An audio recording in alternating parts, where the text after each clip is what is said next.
for the record the subpoena. It says here,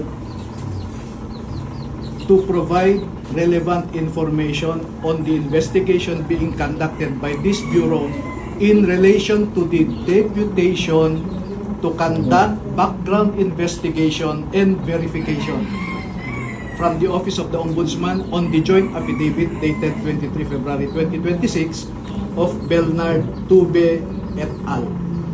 So it appears on your authority from the Ombudsman that you just want to ascertain the identity of the appliance. But tell us if you want to go beyond your deputization. Just let us know. Of course not po, ano. But yung background investigation and verification will also go beyond mere name and so we will have questions for them pertaining to their background. So you are no longer limited on the ascertainment of the identity of the 18, but you would want to dwell on matters raised in their sworn statement. Definitely, So that's your we will direction. be limited to that only. We will be limited to the sworn affidavit submitted before the Ombudsman. Yes, that's my Will you be ma'am. allowing us to do that? Objection po doon. No. Ang worry namin is your authority as deputy of the Ombudsman. Right? Nasa inyo. But if you want to dwell beyond the identity of the affiance, then let us know. Yeah, we are letting you know now. Diba? Because if you want to interrogate them with respect to their affidavit, I am on the single lawyer for the 18, and you will now dwell on their constitutional right to be assisted by counsel of their choice. But just to be clear, no, they are not suspected of committing any offense, no? So hindi po ito custodial investigation. Let me repeat that this is not a custodial investigation, but it's the same. If you want to be present when your clients are interviewed, you are more than welcome to do so. Yes, because that is the source of our confusion, sir, no? Because no less than the head of your office is ubiquitous in media, already saying that 4 of the people are not in fact Marines, 8 of them were not in fact employed by Saldico, and he even said a lot more. Let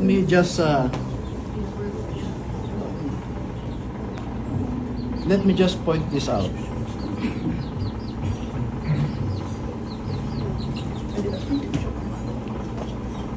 Okay, these are the pervasive assertions of the NBI director. 14 Marines, there are only 14 Marines. The rest are not. That's his allegation already. And he is citing intelligence information given to him.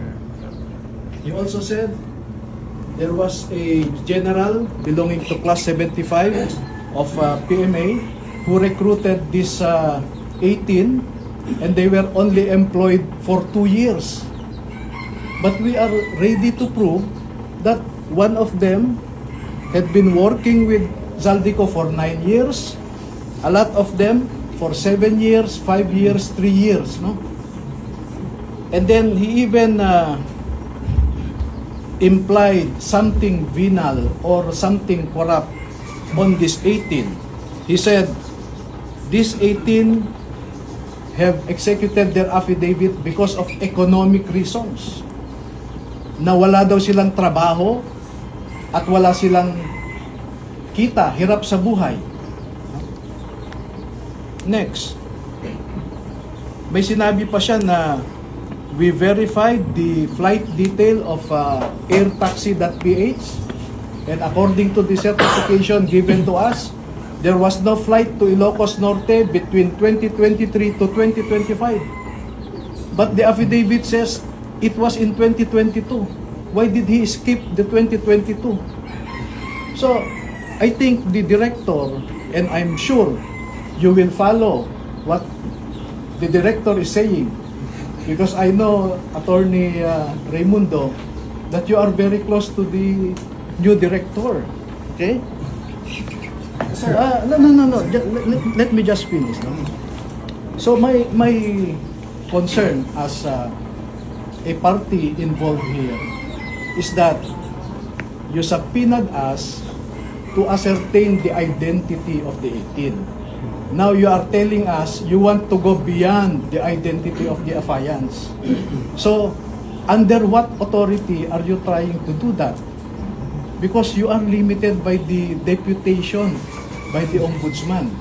And if you want to get into the details, the Ombudsman already sent me a letter requiring us to perform a positive act of supplying additional information, etc., etc.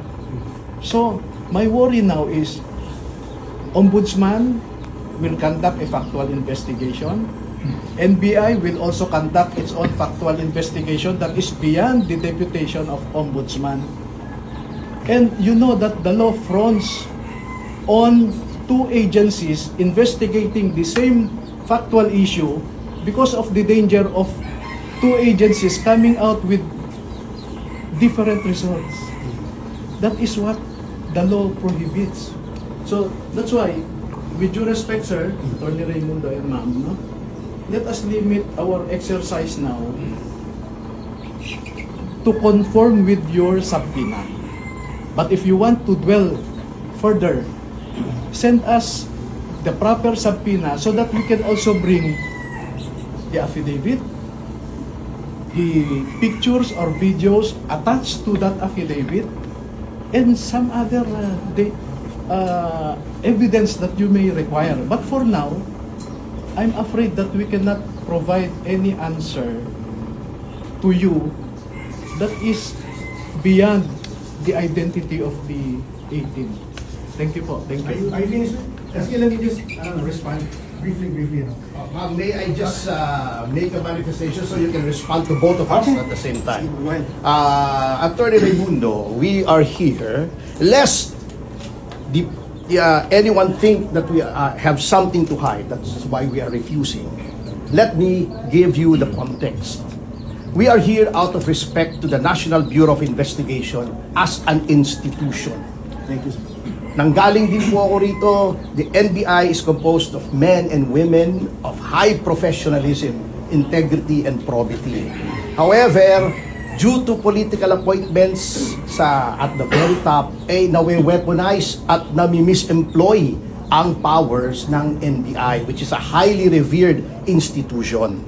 Ngayon ko lang nalaman kay Attorney Baligod na meron na palang subpoena o letter na inaanyayahan itong 18 na imbestigahan doon. This reinforces my belief na itong subpoena na ito at yung subpoena roon, dala-dalawa. Kayo, deputize sila, yung main source of the power. I intended to harass and intimidate not only the 18 but my client and the other persons involved here as well. The fact that you are even telling us that they are going to be interrogated one by one in a room is already abuse, because the limits of your power are only within the four corners of your deputization, as Attorney Levy correctly stated, ascertain the background. Now, if you want to ask my client here about his background, and I believe his background is fairly well known, you ask him now. We will not consent to any one-on-one. That those are tactics that everyone knows are intended to intimidate and scare witnesses. We will not consent to that, custodial interrogation or not, because if you want to question him one-on-one, that's already custodial interrogation in anything but name. Huwag na tayong maglukuhan, Panyero. Tinatakot nyo lang kami. May question kayo, you are here. We are not. He's here now. You ask him. Tapos. Okay. Thank you. Sige. Let's respond to that. First off, let me just say na first of all, thank you for recognizing the integrity of the men and women in the NBI. So, you have our oath as lawyers and law enforcers that we are impartial. This is a fact-finding investigation. We will go where the evidence leads. Alright? Right? Narinig na namin yan eh. Also, I just object to the use of the word interrogation. As I said earlier, hindi po ito interrogation. The individuals subpoenaed today are not suspected of committing any offense. They are subpoenaed as witnesses. And so what we will do is an interview. Okay? Now, we are interviewing them individually for efficiency, to save time. But of course, if Attorney Baligon so chooses, he can accompany the interviewees one by one. We just have to schedule it today. But let me just reiterate that, that we are impartial here. We are just following where the evidence will lead. Okay. So about the deputization from the ombudsman, siguro we would just disagree with your assertion na it's limited to simply the identity of the subpoenaed individuals. Hindi po, so the background investigation and verification includes the contents of the judicial affidavit, and other matters. So the NBI has plenary powers to investigate. We've been deputized by the Ombudsman to investigate, and we will do just that. But if you're telling us that you're objecting to answering questions that pertain to the contents of the judicial affidavit, and other matters, then that's noted po. But if it's still okay with you, we'll still proceed with the interview. And then if there are any questions given during the individual interviews that you object to, then you can say so. Overbroad. Sige, banat. That's my point, sir, Magluluhan tayo rito. It says your authority is to conduct background investigation and verification. So whose background are you trying to investigate? Isn't it that the affiant's background is the subject of the subpoena? Because you cannot conduct a background investigation on the facts alleged in the affidavit. It's just a wrong choice of word, if I may. But we are willing to answer your questions. No problem with that, sir. But as I said, I am also, as a lawyer, who believes in the integrity of the institutions that we must protect. What happens now if you will have your own factual report and Ombudsman will also have its factual report? We will submit our factual report to the Ombudsman. Exactly, sir. So why this duplicity in the exercise when Ombudsman itself also will conduct its own factual investigation? Sir, you're questioning the wisdom of the Ombudsman there. We No, are no, just no. following orders here. I'm not- We've been instructed to conduct these interviews.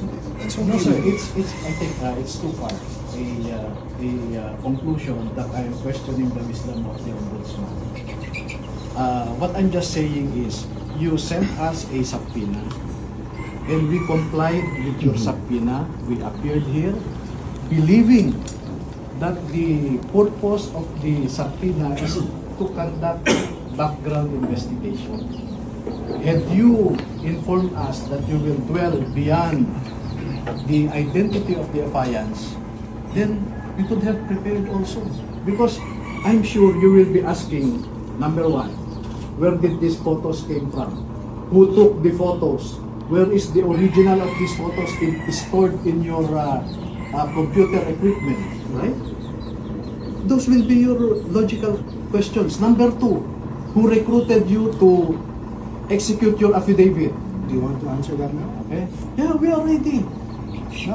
Number three, you would want to say, is there anybody, were you paid to execute this affidavit? Those will be your questions. Diba? Who is now providing for your food, for your security, etc. Since when were you employed with Zaldico? Who is this general belonging to class 75 that director had been saying recruited you? We are ready to answer all of those Ma'am, with So, due sir, respect. what do you suggest so we can proceed to that Yung sa point? good questions, maybe you can answer now. Yes, I can. Oh. If you want. But So as what I do you said, suggest, ma'am, as What I do you said, suggest, sir? as I said, So at least we can come to an agreement. yes, they send us another subpoena so that, you know, you will be asking, where is the original of this picture? They don't have it with them. Because they were not told to bring it with them. We can always issue another subpoena. No? Just because we issue the subpoenas for today does not Yes. mean we're precluded from issuing one or two in the future. Exactly. So we can agree, for now, we can establish their identity. The director is saying 4 of them are not Marines. Are you ready with their identity documents, sir? Yes, even their serial number. All right. So, That's good. yes ma'am. So, identity first, and then if you want to go further, send us subpoena so we can also be prepared to respond to your questions intelligently and promptly. Diba? Kasi pag mag-question kayo ngayon, asan yung original nito? Eh, hindi namin dinala. Sir, what do you exactly suggest so we can come to that agreement? Okay, ma'am. The Wow. wordings, exactly. If you want, we can work it out. Bottle, Avi, Blood.